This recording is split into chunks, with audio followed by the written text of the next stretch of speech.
¿Por qué a veces seguimos ciegamente a alguien, un gurú, un influencer, un líder político? ¿Qué tienen que nos atrapan? Y lo más inquietante, ¿cómo nos llevan a creer que hemos decidido por nosotros mismos?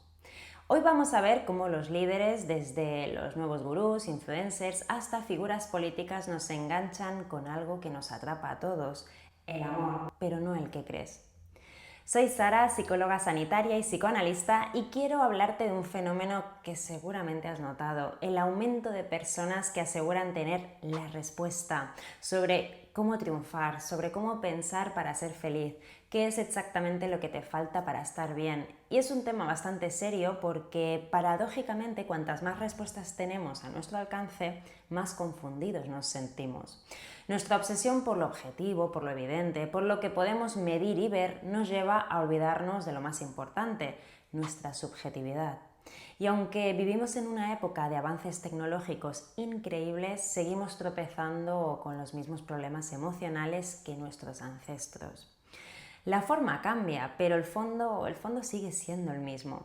Para explicar qué nos pasa cuando idolatramos a alguien hasta el punto de olvidarnos, voy a basarme en el texto de Freud, Psicología de las masas y análisis del yo, donde no solo expone sus ideas Freud, sino que dialoga con otros expertos de su época. Pero además voy a ampliarlo con la mirada revolucionaria de Jiddu Krishnamurti, un gran pensador que cuestionaba profundamente esta tendencia a seguir masas. En este texto, Freud recoge las ideas del sociólogo y físico Le Bon, un apasionado de la psicología social que investigaba qué nos ocurre cuando formamos parte de un grupo o una masa. Le Bon descubrió que al entrar en un grupo perdemos parte de nuestra personalidad individual y nos volvemos sugestionables, transformándonos bajo la influencia de los rasgos dominantes del grupo. Lo más interesante es que, según Le Bon, en grupo adquirimos una sensación de potencia invencible. Seguramente te has sentido más valiente para soltar algún comentario polémico o hacer una broma arriesgada cuando ves que otros piensan como tú. ¿O has notado cómo las personas en grupo se atreven a hacer cosas que jamás harían solos o sin apoyo? De hecho, en Tótem y Tabú, texto del que ya he hablado en otros vídeos, Freud explica cómo las tribus primitivas creaban figuras de poder precisamente para unir al grupo y establecer un orden social. Era una forma temprana de controlar a la población, podríamos decir. Es ahí donde surgieron los primeros pensamientos omnipotentes colectivos, esa sensación de fuerza invencible que experimentamos cuando formamos parte de un grupo que se une para la misma causa. Luego llega otro psicólogo, McDougall, que decía: la masa no solo nos hace más irracionales, sino que nos contagiamos las emociones unos a otros. Lo llamó la reacción simpática primitiva. Es como cuando entras a una red social y ves que todo el mundo está indignado por algo y empiezas a sentir esa misma indignación. Eso es la reacción simpática de la que hablaba McDougall. Piensa en lo que ocurre en un debate político. Ahí las opiniones se polarizan rápidamente en bandos y los miembros de cada uno reaccionan con la misma emoción: indignación, entusiasmo, desprecio. Si no piensas como el grupo, estás contra él. No hay un diálogo ahí. Aquí es donde entra Freud y da otra visión sobre la influencia del grupo, ya que sabe por su experiencia clínica que no todo el mundo es sugestionable, no todos caen en las mismas tendencias, no todos seguimos a los mismos líderes. Freud aquí dice: hay algo más profundo que la simple sugestión, y tiene que ver con el amor. Freud descubrió que lo que pasa en una masa es lo mismo o parecido a lo que nos ocurre cuando nos enamoramos. Cuando amas a alguien, tu yo se debilita, y en la masa también ocurre eso. Aunque la intensidad puede ser diferente, se activa el mismo mecanismo psíquico donde uno se fascina por el otro tanto que pierde la razón. No es solo que seguimos a líderes, sino que nos identificamos con ellos. ¿Y qué es esto de la identificación? Antes de explicar esto, imagina una fuerza invisible que une a las personas, algo más poderoso que la razón. Esta es la historia de cómo Freud descubrió que el amor, en su forma más amplia y universal, es el pegamento que mantiene unida y en conflicto a la sociedad humana. Freud, a esta fuerza invisible que nos hace aferrarnos a los demás, a las ideas y a las cosas, la llamó líbido. Cuando uno oye líbido lo asocia rápidamente a lo sexual, a lo genital, pero para el psicoanálisis la sexualidad es algo más, mucho más que eso. Es una energía afectiva que está presente en todo lo que hacemos. Con el mismo deseo que se activa cuando tenemos relaciones sexuales, con esa misma energía buscamos dialogar, conectar, pertenecer a grupos. Fíjate en estas palabras. Impactar, seducir, atraer, impresionar, entretener, cautivar, excitar, estimular, provocar, fascinar. ¿Has notado algo en común en estas palabras? Todos son verbos sexuales y los usamos a diario para relacionarnos con el mundo. Basta que pensemos en las redes sociales. Si quieres que el algoritmo te haga caso, ya puedes impactar. Aquí vemos la sexualidad ampliada de la que habla el psicoanálisis. Es la misma energía, pero con diferentes fines. Y siempre va a haber algo que nos provoque, que nos afecte, que nos haga reaccionar, tanto para bien como para mal. La libido es la misma energía que nos une a nuestra familia, nos hace enamorarnos de alguien, nos hace imitar a los influencers, cómo visten, cómo hablan, qué productos usan, nos conecta con nuestros amigos, con los enemigos también, con otros seres vivos, con la humanidad, con grupos, comunidades y también nos hace seguir fanáticamente a líderes. ¿Y por qué nuestra energía es sexual? Como Freud dice en este capítulo, perfectamente podría haberlo llamado Eros, como Platón, fuerza vital.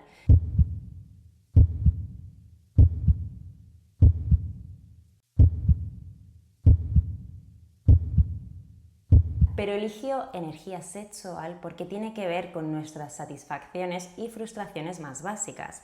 Sin esta energía simplemente no conectaríamos con nada ni con nadie, porque desde pequeños ya nos unimos a nuestros cuidadores o padres según si frustraban o saciaban nuestras necesidades y demandas. Buscábamos nuestro placer, nuestra satisfacción y a veces no siempre lo obteníamos. Por eso no podemos ir contra natura. Cuando el aparato psíquico ya se ha formado de una determinada manera, nuestras tendencias ya están ahí. Y la forma en que usamos las redes sociales, por ejemplo, habla de nuestra sexualidad. Ese amor ampliado donde pedimos indirectamente o no tan indirectamente que nos quieran a través de los likes, de los seguidores, que nos hagan caso, refleja nuestra sexualidad. ¿Has notado cómo los fans de ciertos artistas o gurús de desarrollo personal defienden a su líder como si fuera parte de su familia? No los toques, y esto no es casualidad. Con la misma fuerza que odias o amas a la familia, odias y amas a la pareja, al enemigo, a los partidos políticos, a los líderes. También hay que decir, como decía Freud, que no te sugestiona cualquiera. Ahora vamos a la identificación. ¿Por qué encajamos en algunos grupos y en otros no? ¿Por qué seguimos a ciertos líderes y otros nos repelen? ¿Por qué pasa esto? ¿Por qué nos relacionamos así? Por la identificación. La identificación es lo que te une afectivamente a alguien o a algo para bien y para mal. Y la identificación es un mecanismo inconsciente. Por eso, por más que quieras unirte a alguien o a algún grupo, si no hay una conexión libidinal, simplemente no va a funcionar. Por más que intentes que alguien te caiga bien, no vas a poder si ese alguien te recuerda a algo que no te gusta nada, aunque no sepas ni por qué. Es totalmente inconsciente. Nos identificamos con cosas, rasgos, síntomas o conductas sin darnos cuenta y creemos que eso es nuestra personalidad. A lo mejor no te gusta la verdura porque de pequeño viste cómo papá hacía un gesto de asco cuando había coles de Bruselas para cenar, porque de niños lo captamos todo sin darnos cuenta. Y por eso la personalidad puede ir cambiando cuando te vas conociendo de otra manera. Y lo más interesante ocurre cuando te identificas con una persona o una idea. Ahí toda tu energía libidinal se va hacia algo más grande, se une a tu ideal del yo. El líder o el grupo tiene unas características o rasgos que deseas o que te resultan familiares. Es como si tu ideal fantaseado estuviera ahora en la realidad. Ya no es solo una fantasía. Por eso no solo seguimos, sino que tomamos su pensamiento como propio sin cuestionarlo. Vamos a pensarlo. Nos demos cuenta o no, cada día nos comparamos con nuestro ideal. Quiero ser esto, me gustaría ser así. Y cuando de repente aparece alguien que parece tener todo eso que yo quiero, nos cegamos y empezamos a idealizarlo porque representa lo que deseamos para nosotros. Esta visión del amor ampliado nos ayuda a entender por qué nos volvemos locos al enamorarnos, por qué nos sentimos tan conectados con desconocidos, por qué los movimientos sociales pueden cambiar el mundo, o por qué la humanidad, a pesar de sus diferencias, puede encontrar formas de unirse o destruirse. Este amor ampliado nos recuerda que en el fondo todos estamos conectados por los mismos impulsos básicos de afecto, sentimiento de pertenencia y conexión. Y dependiendo de cómo estemos por dentro, así nos relacionamos. Y eso es lo que nos hace humanos, pero al mismo tiempo es un arma de doble filo cuando los grupos no se unen por el bien común de una forma auténtica. En esta obra de Psicología de las masas y análisis del yo, Freud menciona dos tipos de masas organizadas como la Iglesia y el ejército. Las llamaba masas artificiales porque tienen una organización impuesta con reglas claras y una jerarquía establecida. Y tanto en la Iglesia como en el ejército hay una figura central, Cristo o el general, que funciona como el pegamento que mantiene unido al grupo. Y todos los miembros se sienten igualmente queridos por ese líder. Y esto está a la orden del día. Piensan los seguidores de cualquier ideología actual. Si estás dentro del grupo, sientes una conexión especial. Si estás fuera, eres visto como el enemigo. El líder es intocable, casi sagrado, nadie lo cuestiona. Y además hay rituales y códigos en ese grupo. De esto también hablo en la primera parte del vídeo de Tótem y Tabú, que lo voy a dejar aquí abajo porque es bastante interesante. Pero aquí viene lo más heavy. Igual que la Iglesia promete salvación y el ejército promete victoria, los nuevos gurús prometen éxito financiero, felicidad, libertad financiera, paz interior. Es flipante. Cuando alguien critica a nuestro gurú favorito, reaccionamos como si nos atacaran personalmente. Es exactamente el mismo mecanismo que Freud describió. El líder ocupa un lugar especial en nuestro psiquismo, no lo toques, que es mi ideal puesto en la realidad. Ya no está solo en mi fantasía, sino que está ahí de carne y hueso. Y en ese estado pues perdemos la cordura y tomar decisiones así pues es arriesgado. Y con las redes sociales esto se ha expandido una barbaridad. En cuestión de segundos, cualquier publicación genera un odio o un amor profundo que mueve montañas. Por eso las preguntas son más importantes que las respuestas. ¿Sigues a alguien porque te suma en tu propio camino o porque el amor te ha cegado? Estamos viendo que cuando el deseo, nuestra libido, se une con el amor, en cualquier área nos podemos volver locos. Se activan los mismos mecanismos mentales y en ese estado nuestro aparato psíquico se desequilibra durante un tiempo. Por eso es importante no tomar decisiones en caliente. Y ahora viene la pregunta del millón. ¿Significa esto que no debemos seguir a nadie? Aquí es donde me gustaría traer la perspectiva de Krishnamurti, ese maestro que paradójicamente nos enseñó a no necesitar maestros en nuestro desarrollo personal.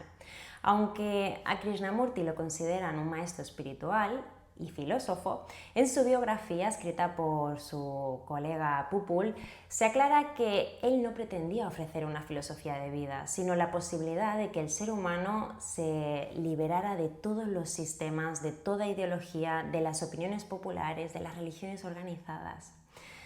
Esta era su misión y él mismo fue ejemplo de ello. Rechazó ser el líder de la Sociedad Teosófica, una sociedad reconocida mundialmente, porque creía firmemente que la verdadera liberación no venía de seguir a otro, sino de reconocer nuestros propios condicionamientos, a qué estamos aferrados sin darnos cuenta. Krishnamurti plantea algo fundamental. No existe tal cosa de estar aislado. Somos seres de relación por naturaleza y sin relación no hay vida. Necesitamos vincularnos con otros. Pero aquí viene la paradoja. Si ya estamos relacionados por nuestra propia condición humana, ¿por qué entonces buscamos constantemente gurús? ¿Por qué necesitamos figuras externas que nos guíen si la conexión ya es parte de nuestra esencia? Su respuesta es muy provocadora. Acudimos a gurús y líderes desde nuestra propia confusión. Y si elegimos a un gurú desde la confusión, ¿qué tipo de elección estamos haciendo? Es como buscar una dirección con una brújula rota. Esto dialoga con el psicoanálisis. La relación es inevitable, como la libido en Freud. La mayoría de nuestras relaciones se basan en la satisfacción y cuando no obtenemos esa satisfacción entramos en conflicto, nos confundimos.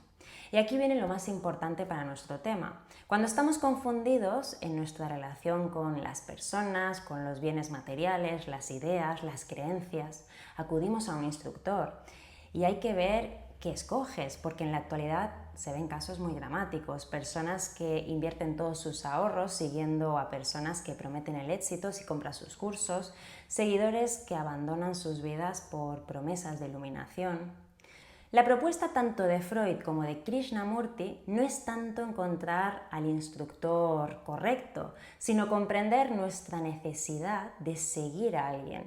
Y por supuesto que, como todos, hay momentos en los que necesitamos ayuda, no es negar esta necesidad humana.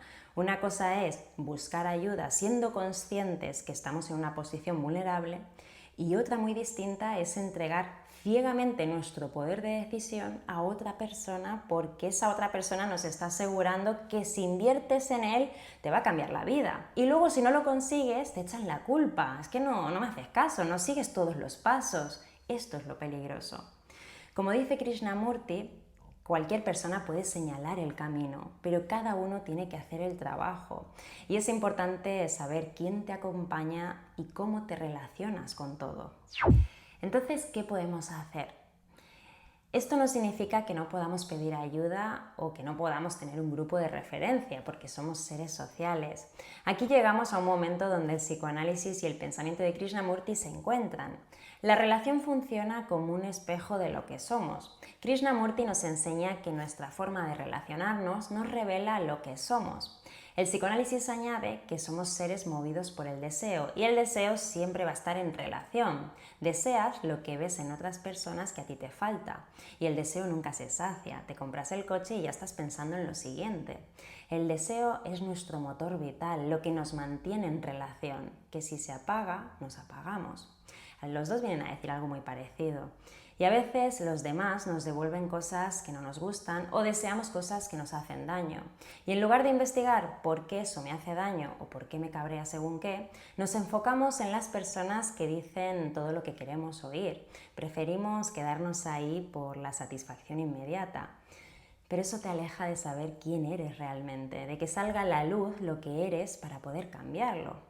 Así que la cuestión no está en si seguimos o no a alguien, si admiramos o no, eso es totalmente humano y necesario, sino de hacerlo con conciencia, observar y conocer nuestras tendencias y de cómo idealizamos, reconocer nuestros condicionamientos, mantener una curiosidad y un espíritu crítico, especialmente cuando estamos en grupo.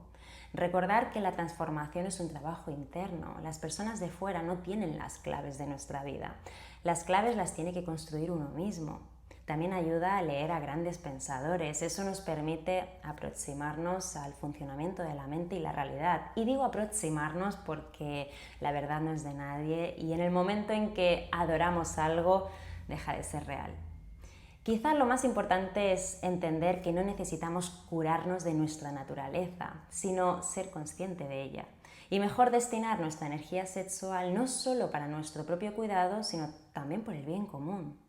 Los grupos están para sumarnos, no para que nos idioticen. Como diría Freud, aquel que sabe esperar no tiene necesidad de hacer concesiones. Y Krishnamurti añadiría que la libertad no está en resistir lo que somos, sino en comprenderlo profundamente. ¿Cuándo fue la última vez que te diste cuenta que estabas siguiendo a alguien sin cuestionarlo? ¿Qué pasaría si dejas de buscar respuestas fuera y empiezas a cuestionarlo todo, hasta todo lo que he dicho aquí? Me encantaría leerte. Nos vemos la próxima. Un abrazo.